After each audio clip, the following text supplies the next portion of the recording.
There is no mystery about what goes into Jack Daniel's whiskey. The popular drink has been around for 151 years, and its recipe is on the company's website. But a story about how Jack Daniel began his distillery is only now gaining traction.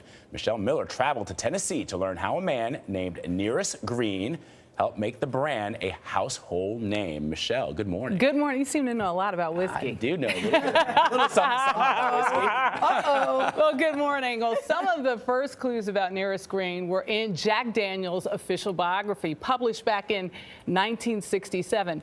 Green was mentioned in this book about 50 times. Then his name seemed to disappear until one woman helped discover the truth at the heart of how Jack Daniel came to make whiskey.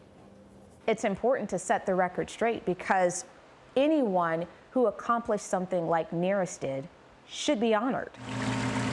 What Nearest Green, a slave, did was teach Jack Daniel how to make whiskey. It was on the cover of the New York Times International Edition. It was possible that an African American was behind Jack Daniels, and it's never been spoken about until now. For author Fawn Weaver, finding the proof of Green's legacy has become a passion bordering on obsession. This is my research room. Over the past year, Weaver's collected a library of documents, letters, and pictures, hoping to parse the truth from folklore. Finally, one of the elders in the community, and she says, well, you know, his name wasn't really Nearest. Well, his name was Nathan, and he's from Maryland. The oldest letter here is from 1898. After digging for over 2,500 hours and speaking to more than 100 relatives, it started to come together. I got so excited.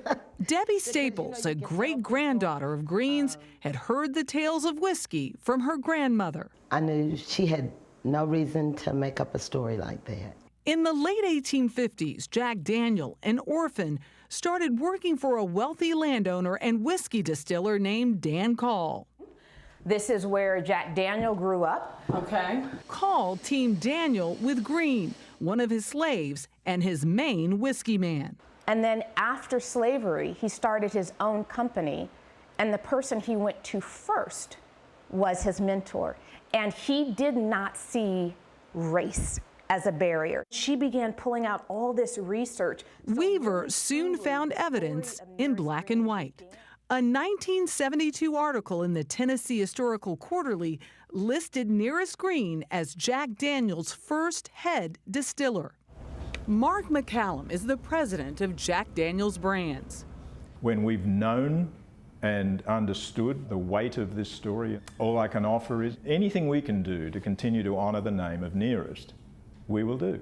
The company first acknowledged Green as Jack Daniel's mentor last year. There was an enormous amount of blowback. Such as? It ranged from some very positive commentary on the story to some very vitriolic. It was a very tense time in America as well. Then we were into that month or two leading up to the US presidential election. But I thought the last thing that America needed at that time was for Jack Daniel to come out again after all this commentary and raise up this story again. People had been saying this for a very long time, but there was not one shred of proof.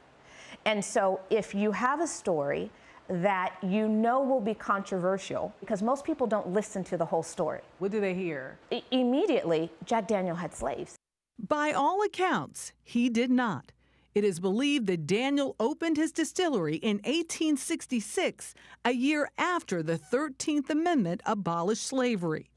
And working with Daniel helped to make Green and his children wealthier than many of their white neighbors. These are our master distillers. Today, Green is mentioned in tours of the distillery. That's Jack Daniel himself, and this is his crew back in the early 1900s. There's no known photograph of Nearest Green, but this is his son George sitting right next to Jack Daniel at a time when black employees were often relegated to the back. 3 living Green descendants still work at the distillery, including Staples. It means a lot to me to know that now the world will know. Our country is divided. I know there's a lot of hate going, but you know, to be in the South and to have a relationship with someone that's, you would think that would never happen. Despite the deep racial divides of the American South in the 19th century, an improbable friendship brewed, one at the heart of a quintessentially American brand. For me, this project ends when I can go anywhere around the world and say Nearest Green, and people know who he is. I have never lived in this type of climate of race. And when I look at this story, this is the one story that's given me hope through everything else. Weaver hopes to honor Green's legacy by building a memorial park, republishing Jack Daniel's biography, and then creating this new whiskey. It's called Uncle Nearest, and the proceeds will go toward a scholarship fund for the Green's living descendants and to support the Nearest Green Foundation's various efforts.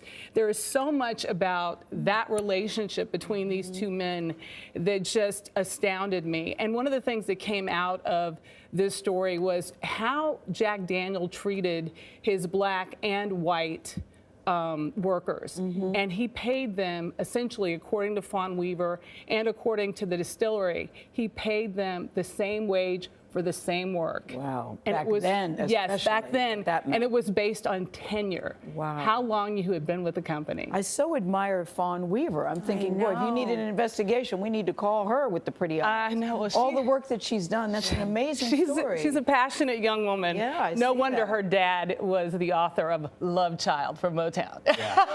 Can you believe that? Yeah. Such an incredible story. Can you Incredible. buy this? Is this available? Yes, it is. It is All right. available. So go Yeah. out and take a She's sip. terrific. What we learned from available spending right time there, with Lex. history. Right Yeah, there. she's terrific. Thank you, Yeah, it Michelle, was for that great. story. Really, Really good. really beautifully done. Thank you.